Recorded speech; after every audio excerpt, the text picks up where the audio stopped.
Rumah sakit ini bukan hanya tempat layanan, tapi juga pusat pendidikan dan penelitian untuk dokter spesialis di bidang saraf dan otak.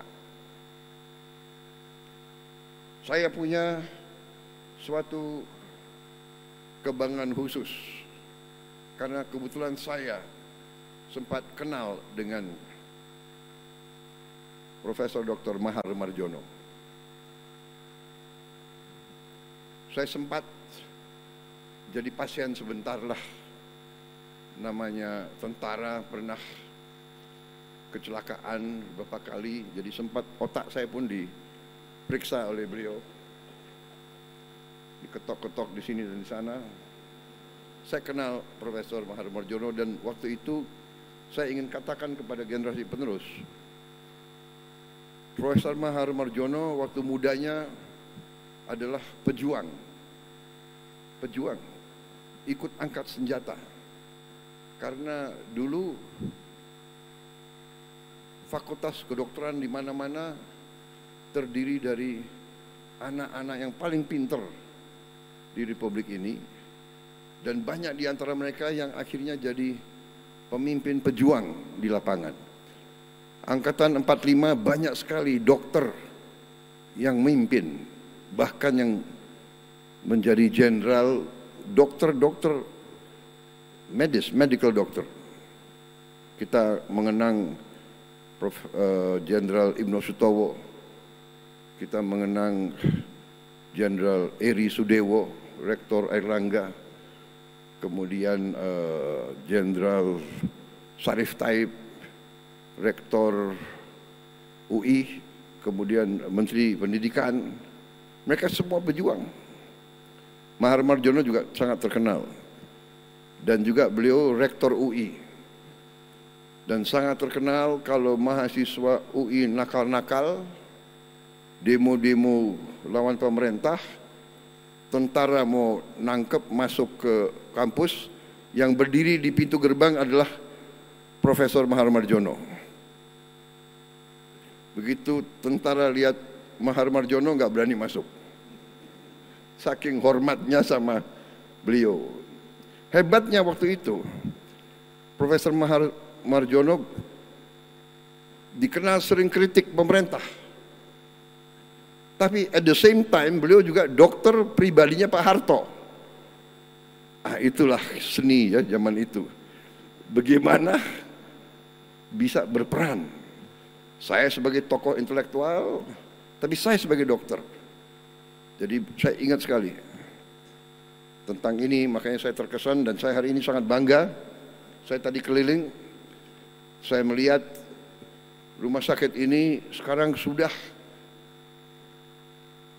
secara fisik dan secara alat dan secara spesialis ahli-ahli, saya sudah melihat tidak kalah dengan rumah sakit yang terbaik di luar negeri. Saya kadang-kadang bangsa Indonesia ini mungkin sisa dari nggak tahu apa ya, kita punya sifat mungkin rendah diri. Kadang-kadang tidak menghargai prestasi bangsa kita sendiri. Hari ini saya bangga dengan prestasi saudara-saudara sekalian. Saya harus menyampaikan apresiasi kepada Menteri Kesehatan dan jajarannya, ya, keberhasilan saudara-saudara untuk membangun fasilitas kesehatan yang bertaraf internasional. Kita masih menghadapi kendala, bangsa kita sangat besar, kekurangan dokter, kekurangan spesialis, kekurangan tenaga paramedis terjadi di seluruh dunia. Kita rebutan, Eropa, Amerika, kekurangan dokter, kekurangan tenaga medis. Jadi kita harus bekerja keras, kita harus menggunakan segala kemampuan kita untuk mencapai cita-cita kita, yaitu kesehatan yang terbaik pelayanannya untuk seluruh rakyat Indonesia.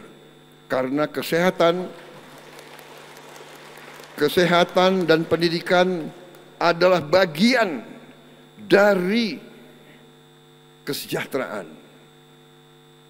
Dan kesejahteraan adalah hak seluruh rakyat Indonesia, termasuk yang paling miskin dan tinggal yang paling terpencil, berhak mendapat pelayanan kesehatan yang terbaik.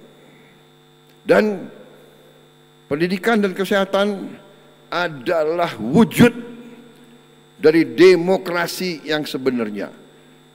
Negara yang berhasil dalam demokrasi, negara yang bisa memberi pendidikan terbaik dan pelayanan kesehatan yang terbaik.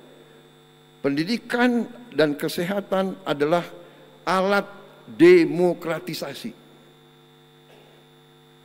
Itu, saudara-saudara. Mengapa pemerintah, siapapun yang memerintah, siapapun wajib memperjuangkan pendidikan yang terbaik dan kesehatan yang terbaik, dan pendidikan yang terbaik dan kesehatan yang terbaik hanya bisa diwujudkan kalau tidak ada korupsi, kalau tidak ada manipulasi, kalau tidak ada kebocoran.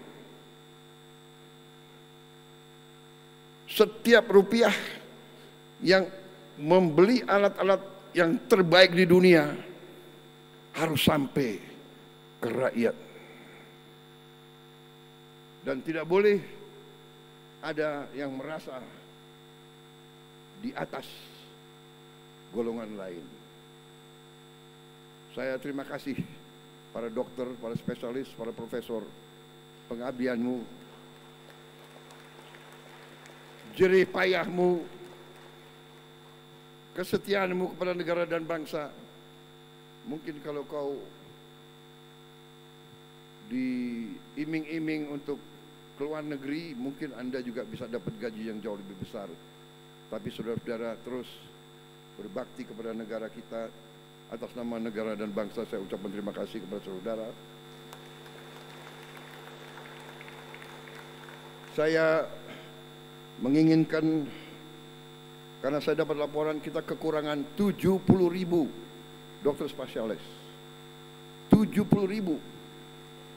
Kita harus segera mengejar itu. Hari ini saya dapat laporan kita menghasilkan dokter umum hanya 9.000 satu tahun.